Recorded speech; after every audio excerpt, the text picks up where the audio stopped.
People buy into a leader before they buy into a vision. This was the words of John Maxwell. This debate is about whether the political power of kings or the ideas of writers is a more effective avenue of social change. We on Side Proposition believe that kings are more valuable to society. So, let's get to some definitions before we begin our debate. We define kings as any person who possesses legitimate political power over a country. And this would therefore include people like presidents and prime ministers, including Abraham Lincoln and Mr. Lee Kuan Yew, who we want to remember today as well.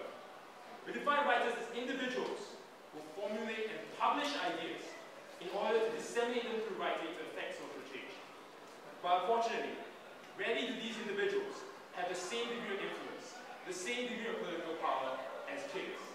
And therefore, they require these kings to take up these ideas in order for them to be able to effect any social change.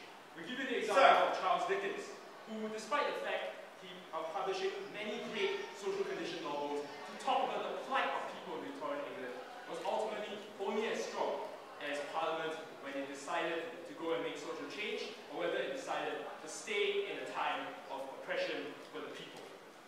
Our yardstick for today is whose side most effectively perpetuates social change. So, as the points of our side of the house are as follows. I, as the first speaker, will be talking about the levels of power that are only accessible to the king, as well as the practical governance is more important than theoretical ideas.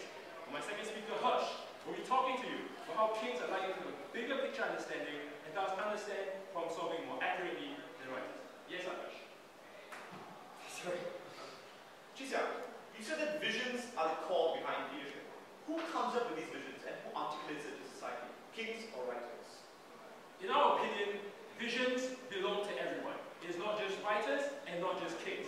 That is an argument that's already settled. What we are going to show you now is how, in spite of that, kings are still one step higher than writers in the value they can bring to society. So, without further ado, my first understanding for how the levers of power are only accessible by kings. So, let's talk about the nature of kings. Kings have political power. They can effect change in society because they are invested in the ability to go and make decisions for a country. The Sultan of Brunei, for example, is allowed to decide how best to go and exploit the oil wealth of that country in order to bring prosperity to the people and how they should be distributed in society. And this gives them the uniquely great ability to affect social change. For example, we give you Singapore. Pre-1955, Lim Yew Hock was leading a country that was full of economic delays, a corruption-ridden government, and people who were homeless and living on the streets. In short, Singapore was in shambles. Only when Lee Kuan Yew took power post-1955 did things begin to look up considerably. He implemented policies that allowed for Singapore to open up its economy, build more houses, and try to rid corruption from the government. And only then did Singapore begin to become a country that we can all be proud of. This goes to show how important a great king is with regards to society. But writers do not share this ability to exercise sovereignty. Their power at best is only to persuade leaders. And even then, leaders also have their own visions as well, so this does not make them unique. In fact, for many influential writers, such as Karl Marx, who has influenced much of intellectual thought in the 19th and 21st centuries, his ideas were only given a chance to be implemented when Lenin took power in the October Revolution of 1914, 34 years after he tried to influence people. Similarly, Vittorio Alfieri's ideology of a united Italy was only ever put into place when Giuseppe Garibaldi fought for the unification of Italy. This suggests that writers are only as powerful as leaders in terms of their ability to affect society. In comparison, great kings have more leeway to affect policy. They can take comprehensive action to take measures and can improve society. A bad king, in comparative, will have a far greater negative impact in society due to mismanagement of policies as opposed to the absence of a great writer due to the level of power and impact that he has. And that's why writers have more value to society. Second argument, on practical governance being more important than theoretical ideas. Let's talk about great writers. Many of them are interested in bringing forth interesting theoretical ideas. This is especially because many of them take their ideas out of incomplete assumptions, such as, for example, Machiavelli. His theories are resting on the idea that man is inherently evil, when in truth, how many of us can truly say we're inherently evil? There's good and evil in all. This argument about whether man is inherently good or evil has yet to be settled. So therefore, this often leads to many writers' arguments being irrelevant to society when tried to be applied. Such as, for example, the Communist Manifesto sounds pretty nice on paper, but when you try and really implement a communist society, you see everything fall to pieces because clearly communism is an ideology that simply is not feasible in the real world. When trying to affect social change, a great writer often usually works mostly on their own assumptions, and therefore they do not have the same sort of calculus as kings do, because kings have to deal with the ideas of society, the needs of society as a whole. Governance is a practical field. There are no ivory towers in governance, ladies and gentlemen. You must have the good understanding of what society is like and what's best for society. And Deng Xiaoping, for instance, was only able to cause economic improvement in China's Shanghai economy because he was ready to drop these theoretical ideas of Marxist writers before him and put out practical policies of capitalism in order to improve China's economic growth. Ultimately, ladies and gentlemen, Shakespeare once said that the king's name is a tower of strength. It's this strength that makes kings far more valuable to society than writers ever can be. Proposition is very proud to propose this motion.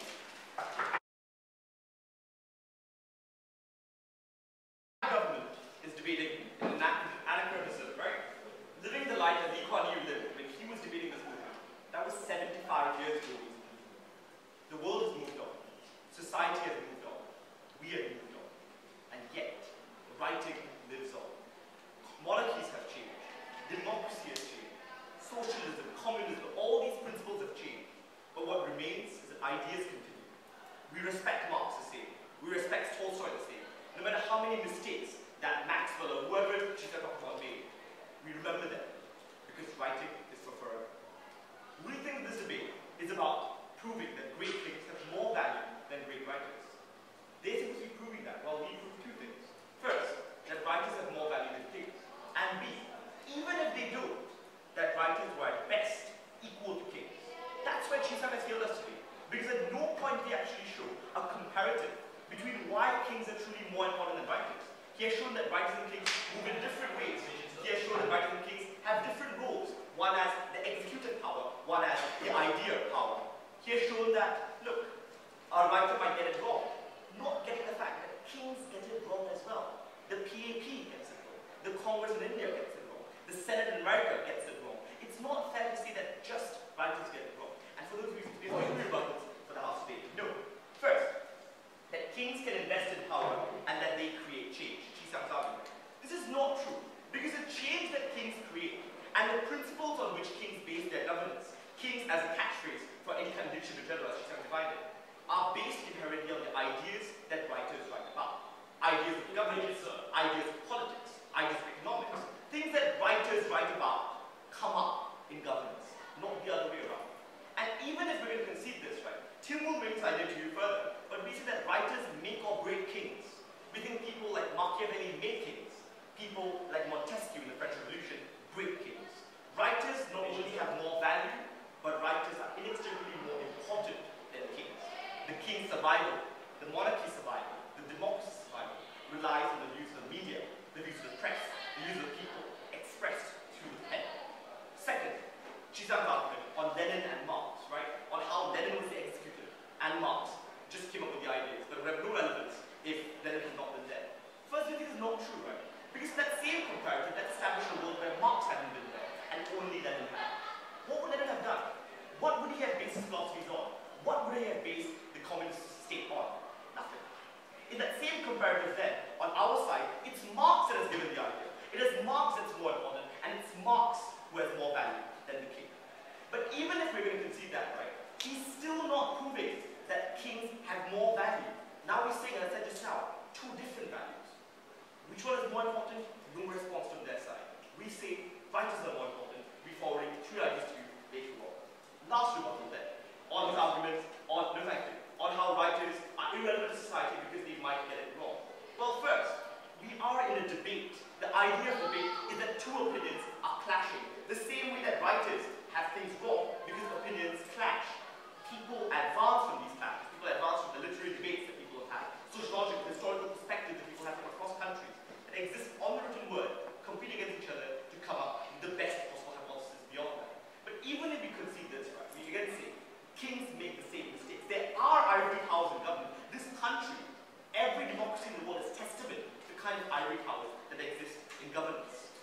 kind of thing that creates a disconnect between you and me as the leader.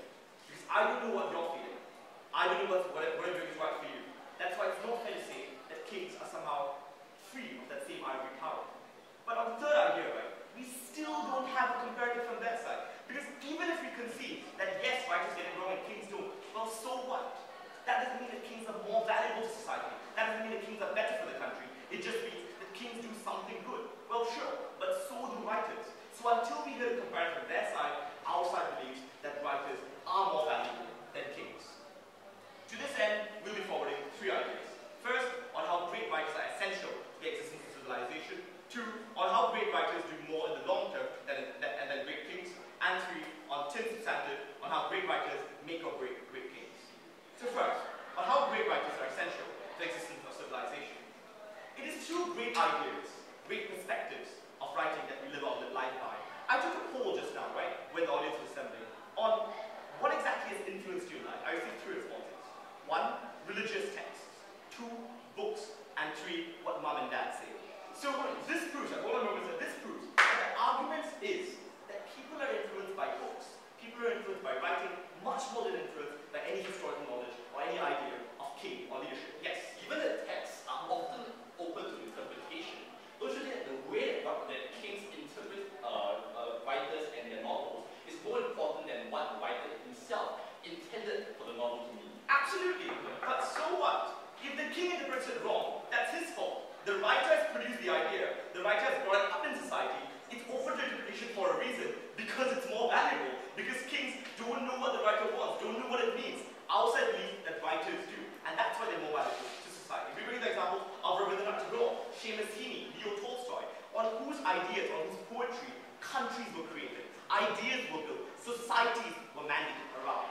That's the kind of value that writers have, where people are galvanized to action because of words. Hark to your land. Long live the motherland. Those are the ideas of society need. Those are the ideas that writers provide. And great writers do this across the long term, right? Because across centuries and across years, great writers live on. We don't live society based on what Ashoka, Alexander, or Akbar did. We live society on Tolstoy, John Stuart Mill. We live on these principles. These are the arguments which bring us forward. These are the arguments which let society live.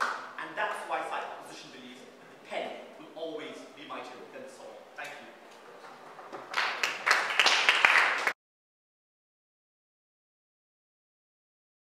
Rather ironic that Akash can come up to us and tell us about the enduring legacy of writers like Leo Tolstoy. Because let me share with you what Leo Tolstoy himself believes in. He believes that kings are the slaves of history, because kings are ultimately the people who have the biggest impact on society. By their metric alone, even great writers concede that great kings are far more important in terms of implementing long-term societal change, which is the burden that Raffles speakers set up for the debate. So three main points of contention for the House today. Firstly, on visions and implementation, or the chicken and the egg. Second, on the advancement of values. And lastly, on that first substantive, on the influence of words, and how ultimately it's not mutually exclusive to their side, and how it's better accomplished on our side of the House. So on to the first point of contention, right, about visions and implementation. Now, all Akash said is that kings borrow from writers, therefore writers are better than kings. Hold on a minute, this is not really true, right? Because the thing is, just because somebody writes a text, that does not automatically guarantee a result. For example, Niccolo Rabbiani's text calling for unification of Italy could have been interpreted in a number of different ways, but it took the interpretation of certain leaders which led to the end goal manifesting in the first place. This is logic that my first speaker brought to you, never once rebutted on their side of the House. The only response they could come up and give to us was that we didn't give them a comparative. But the comparative is rather easy, right? If a bad king is in power, the country is mismanaged. If a bad king is in power, you're going to have the misinterpretation of text that attribute to his people. Sir. Ultimately, if a king wants to have the best decision possible, it is logical that he would debate. Even in the worst case scenario of oppressive monarchies, kings still do top things up with their advisors, their counselors, to ensure that the best decision is made on the ground. If they are talking about debate as the metric for deciding the value of an actor, ultimately our side has greater value ascribed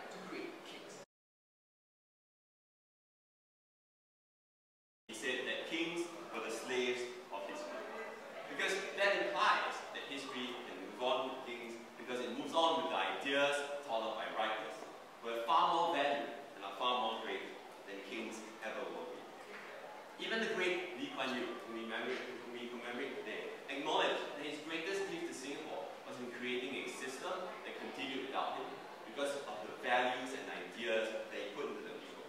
Now, this is where they tried to dissolve the line between kings and writers, and somehow get away with saying that the great king is therefore more valuable than writers. Let's do a check of this debate. They first characterized this debate in terms of a general narrative, that a king is anyone with political power, and then slammed and narrowed the definition of a writer. We therefore argue that a king, like a role that it is, a writer is also a role, and these are not fundamentally mutually exclusive. By that metric, anyone who propagates an idea and stands for it is a writer. Going along, you can see how our side is the one that makes the most sense. 3 questions for the House today. First of all, what can we define as valuable? Second of all, can ideas be attributed to writers? And thirdly, does pragmatism coexist with ideology, and are they distinct concepts? No, thank you. The idea of value is something that we're trying to run away from. By blowing rule over your heads and saying that when the king is bad and terrible, grave things happen. And that is why a king is valuable. On that point. No, thank you. The motion means that a great king has more value than a great writer, not that a bad king has more ruinous impact than a bad writer. This negative logic that they're using doesn't actually work. So we find it funny that it's opposition's burden now to impose what the debate is about, which is that value comes about based on how long the people believe in, how much power it holds over the people, and the positive benefit that it generates in the long run. So with that clear, let's just move on to the debate. So can ideas be attributed to writers?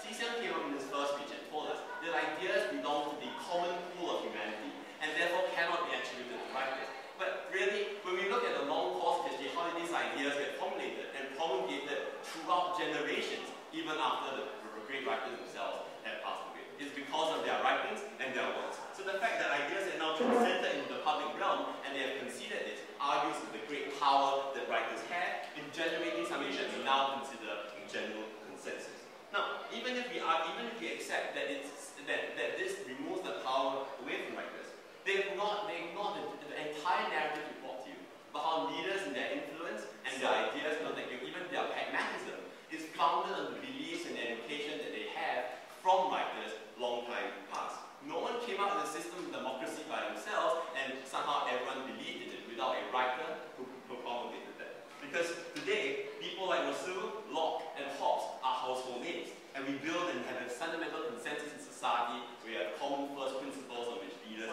can build upon. No thank you. So the idea here is that all of society has been built in some way by the works of a great writer who has crystallized ideas and pushed it to the common man. But more than that makes sense. The last question that we need to ask is whether values and pragmatism can be distinct concepts. Again, T-Sian tried to show that pragmatism is what rules country and not ideology. And then moreover, Hirsch tried to add additional analysis by saying that writers can't really add anything substantial because they come from privileged backgrounds and speak in esoteric ways that no one in the hoi polloi can understand. Now, this is just absolute rubbish because the kings and monarchies that transcend are arguably much more privileged than the class of writers that they created. And we find it funny that a self-professed history student doesn't realize this. I find it even more ironic that the only science student in the room is the one defending the works of poetry and ideology.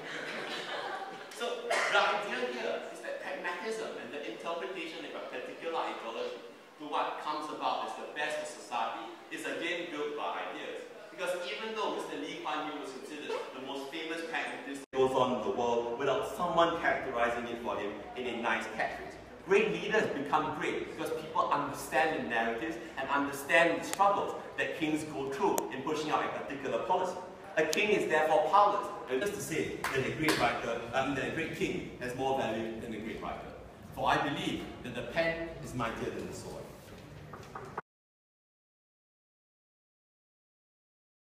This debate was never an attack against writers or kings, because both sides agree that to some extent, both writers and kings play important parts in shaping our society. But what we contend on today is very simple. The fact that we're in this room, benefiting from the prosperity of our nation, who do we thank more for that? The work of kings and leaders and governments who were able to build up the structures that we enjoy today, or writers with their ideas and their visions that would have otherwise been removed and thrown into the rubbish bin, if not for the fact that kings acted on some of these ideas and interpreted them in the ways that benefited society. So two contentions for the House. First, the impact of kings and the impact of writers, and second, the principles of kings and the principles of writers. So let's start with impact. The main argument coming from opposition was very simple. The impact of writers was greater than the impact of kings, because the kings ultimately took their ideas and their visions from writers to begin with. They gave us the idea of Lenin, for instance, took his ideas from Marx. We had a few responses to this that they never really got. The first thing we told you was that kings interpreted scripture in the ways that they felt appropriate to their country and appropriate to their country's needs. Lenin didn't blindly follow Marx, ladies and gentlemen. Lenin saw what was happening in Russia, in the Soviet Union, and he decided, this is what we need to do. Yes, we can follow some basic ideas that Marx brought to the table, but ultimately the way we interpret it is reliant on what the nation at that time needs. Therefore, if a person, if a leader blindly follows the script, the 500-page novel that a writer writes, a country is never going to succeed. The only way we impact society is if kings interpret these texts in a clever way, in a shrewd way, in a nuanced way. That's logic that opposition never really grappled with. But then it was this idea that writers make or break kings. Again, they give us one example, right? That Marx eventually ensured that the Tsars were overthrown from Russia.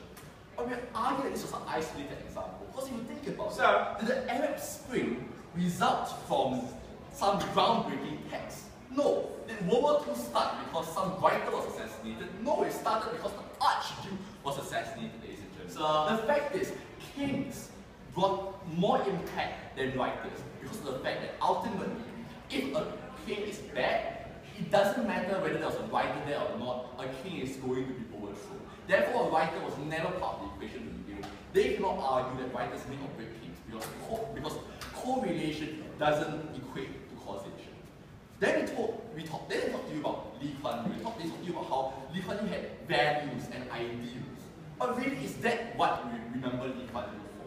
Because one of Lee Kuan Yew's most famous quotes was that his biggest principle was that of pragmatism. That he was not afraid to change his ideals and his ideas and his principles when the times change. And that's what makes Singapore so great. That we were adaptive in a world that was moving forward when other countries were not. Therefore, because of the fact that pragmatism was what brought our country forward, we argue that kings need to promote a government based on pragmatism and not staunch ideals and values that were unmoving and unadaptive that their side fought for, because their side fought for writers that put some ideas into a text 100 years ago and expected these ideas to be relevant today. Yes, sir? We never said that writers are unevolving in their ideas, that books always talk about the same subjects and change from time to time based on the discourse of society. This helps crystallize the narratives for a ruler to change his perspectives. Yes, we agree that sometimes rulers can consult some books in the library, right? But we argue that at the end of the day, whether a leader chooses to adopt these ideals and use them in his society depends on how forward-looking he is. Depends on how much he sees the big picture, how relevant he thinks these ideals are. Therefore, at the end of the day, a king is more important because it is he who decides what writers are good and what writers are bad to begin with. Second contention are the idea of principles. No, thank you, Akash. They told us that, well, at the end of the day, principles like democracy were built by writers, and therefore writers were more important than kings. But we argue that at the end of the day, writers propagated many ideas, right? Democracies. At the end of the day, the reason why we adopted certain models of governance over others was because kings decided that this model of governance was better for a country. Writers promoted all sorts of different ideas because writers were unmoving. They wanted their idea to be the one that the whole world would adopt. Whereas kings only looked towards what's better for a country.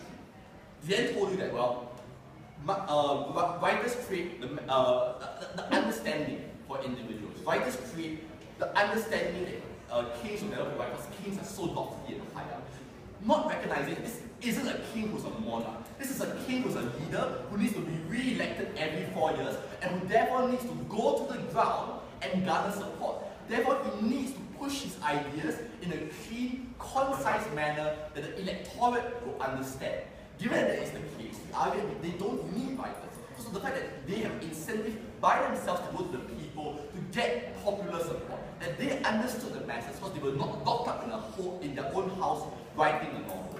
They were the ones who needed to go down in order to get elected in the first place. Therefore, we argue that kings understood people better than writers did, because writers only understood themselves and tried to pen down their own thoughts onto a page, whereas kings understood the people and tried to make a better future for society.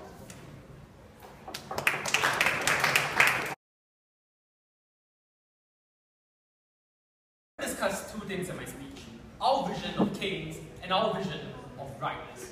So first, our vision of kings. I did a quick Google search this morning, and my friends did so as well. Who are the great kings within our history? So Google threw me the following names: Alexander the Great, Genghis Khan, Xerxes of Persia. These are men whose deeds were baptized in blood and fear, whose achievements were defined by territorial expansion and war, and whose vainglorious feats, merely transient and hollow, remain chained to history books. Macedon is but a relic of the past, its borders erased by the sands of time. Mongolia is but a shade of its former glory, taken over by successive empires as dynasties faded away. This is the eternal fate of kings, to be reduced to pinpricks in history, with their names remembered, but their deeds unworn. Now clearly, proposition has chosen to be very selective in their definition of greatness. They told us about people who are most benevolent, they told us about people who are most just. Fine, we can take them on the ground anyway, even though we don't consider these people to be great, to be the only people who are great kings in the first place. Kings, no matter how great, have their achievements founded on the individual, frail individuals, vulnerable to death. Mr. Lee Kuan Yew spoke much about the need to create institutions that transcend the lifetimes of individuals. And what are such institutions? These institutions are ideas and books. Books and ideas that can shape human society for generations to come. And this is why Mr. Lee wrote so extensively. He published 14 books in his lifetime. We think that these are things that cement a person's legacy within society and ensures that society grows even when the individual dies. More importantly, nothing is more powerful than an idea whose time has come. And kings are mere followers on this front. Kings interpret, as Leon helpfully acknowledged in his speech. Kings are mere interlocutors. President Obama, for instance, read Hawksworth, The Age of Ambition, books like this that shaped his foreign policy. No thank you. Kings are influenced by writers. So even if this debate was only about politics and only about that influence, then we think that writers still hold more value. Secondly then, on our vision of writers, the core distinguishing trait between kings and writers is the permanence of their legacy. Writers leave behind a portion of their wisdom to add to the sum total of human knowledge. And it is a very intriguing concept, isn't it? That humankind is the only species that has transcended the limits of gene-based evolution. That we can pass lessons from one generation to the next, to leave an imprint of oneself for people to grow from. And as long as books remain, this cycle will continue.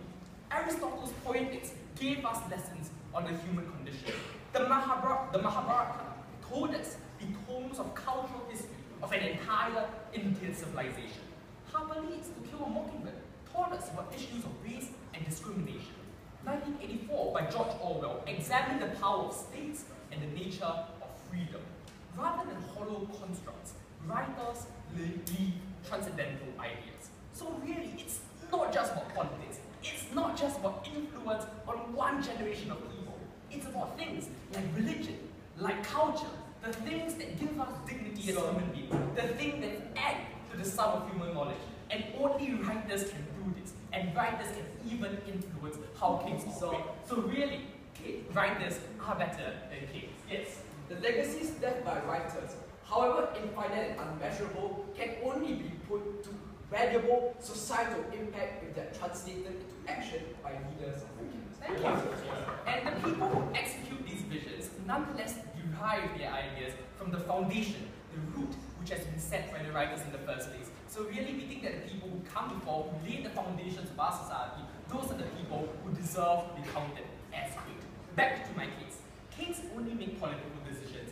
Writers create the ideas in the first place. And here we see the myopia of side proposition. Because kings really aren't the only agents with influence, especially if they choose to talk about modern-day politics. As for, in today's world, it is people like you and me, the crowds on the street, the executives in their offices. These are the people who spark change in society. Writers influence discourse and galvanize people to act. They create movements far more expensive than kings alone. Thomas Piketty's book on capital, for instance, drew people onto the streets as the 99% who protested against the dominance of financial capital in Wall Street. People get their ideas and people spark movements from writers. It is not the kings that are chief influencers of change today. And yes, many writers may get things wrong, but that is the value of literary discourse, isn't it? We have a free marketplace of ideas, a thesis and antithesis that creates a final synthesis that we can all agree is good for society. Marx may have gotten it wrong, but it is undeniable that our politics is so much richer and so much more discursive by the competing notions that are presented on the table. And this is why writers are so valuable. And to draw reference, finally, to a favorite saying of Mr. Lee Kuan Yew. Remember Ozymandias, the great pharaoh of Egypt, who has nothing more to his name than empty monuments and sand swept holes. A great writer is the only person who can remember it, because a great writer leaves something so much more permanent. Therefore, a great writer is truly more valuable than a great king.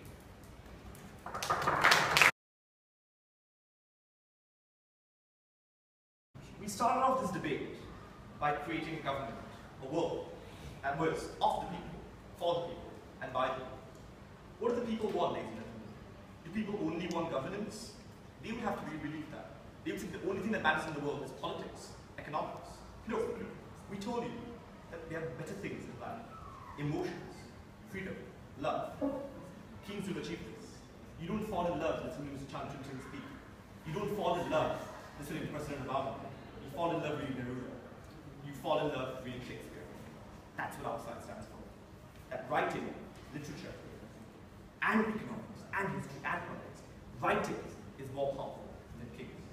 Two questions that were raised last year. First, on the importance of politics. Secondly, on the relevance of kings and writers to society. First, on politics. Proposition brought up two ideas. They brought up the idea first, in Chixiang, of the idea that writers, that kings, have levers of power over society. Second, that kings have the ability to look at the bigger picture. We tell you on first, right? On the levers of power. Well, of course. If their only contention is that kings can directly affect change and make policies and writers can't, and that's why they're more valuable, well, we can see. Because we can't make writers make decisions, because they're never going to be in that position. But they do. They influence kings. They create kings. They break kings. That's the narrative that I brought to you today. That it's writers who are inherently responsible for the success of kings. It's writers equally who are responsible for their demise. That's our side argument. That's why on the first argument, on levers of power, we think that even on their grounds of politics, their notion is not legitimate. Second, the idea of having a bigger picture. Well, Isha and Timothy told you that, look, sure they have a bigger picture. Sure they can look at things from a wider scope. But the reason why they have ways to deal with those issues, the reason why they have ways to act on those issues, is because of writers. It's because writers gave them things like Hobbes, things like Mill. Writers gave them the tools to fix it. Writers gave them the enabling principles to fix ideas. Their last response to this was, look, still, and Dion, right? His last response was, look, writers can't make decisions. Writers are not there. Writers are in office, ladies and gentlemen, but writers are in here. Writers are in here. Second question, right? On society and culture. 3 speakers, 18 minutes, not a single response. We had 2 substandards in this issue. We told you, 1, that writers galvanize the public. They add spirit to your souls. They add vision to your minds. They open up your heart. Kings don't do that, ladies and gentlemen. The reason why writers can do that is because the power of the word, the power of the pen, is always larger than the sword. When Ozymandias' statue was erected, it fell. But when Tolstoy, when they wrote their books, their words will live on forever. I'm incredibly proud of your host. Leadership is the capacity to translate vision into reality. These are the words of Warren Pettis. Our side has already told you from the very beginning of this debate that kings and writers both can have ideas. But what makes the king better for society is that he can do so much more. This debate ultimately boiled down to 3 points of contention. Firstly, who generates the ideas? Secondly, what does society live by? And thirdly, does the king actually need writers to forward his ideas? Let's go on to the first area. Who generates the ideas? Now their side argue a false characterization that leaders buy wholesale ideas from writers, like they're buying coffee at Starbucks. But this is not the case. The kings, they get their own coffee powder and they mix their own new recipes. They are the ones who take the ideology and they synthesize it. They use their ideas and experiences, the eyes that they see. They take out the points that they don't want and they take those that are useful for the needs of the country. They translate these ideas into real policies that can change societies, not just highfalutin ideas on pieces of paper that put out in intellectual debates such as this one in order to just argue for the winning side. They put things into action. They take action with the iron within their souls. They create these ideas, and we think that this is far more precious than what writers can do. Because what all writers can do, with all their beautiful rhetoric, for all their beautiful writing, what can they do for the people but persuade?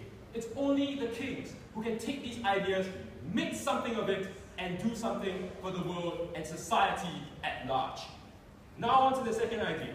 What does society exactly live by? They believe it's the highfalutin ideas of writers that are more important than the realistic political acts of kings who are here to help people have better lives, to raise their standards of living, to make sure they live a dignified existence. We told you that the king has the need and the power and the ability to react to what this country needs. They can put things in place to change society for the better. 83 speakers, 18 minutes, they too conceded with silence. What do you prefer, ladies and gentlemen? Do you prefer a society that's only based on just words on text, that lives just to promote highfalutin ideas, to promote intellectual purity? If that is the case, then China before Deng would be your outcome.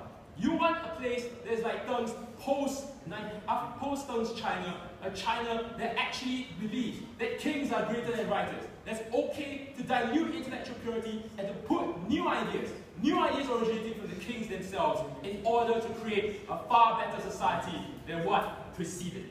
That is the stance of our side of the proposition. We're disappointed that they disagree. Finally, on the idea, does the king truly need writers to translate ideas? We've already told you through Beyond that these kings have an interest in trying to push their ideas through, to tell people what they are trying to do in order to earn their legitimacy.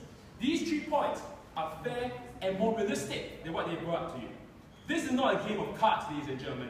It is your life and mine. We believe that, as Mr. Lee Kuan Yew said, it's not intellectual gymnastics that benefit society. It is the acts of kings that benefit the people. Thank you. We are so proud to propose.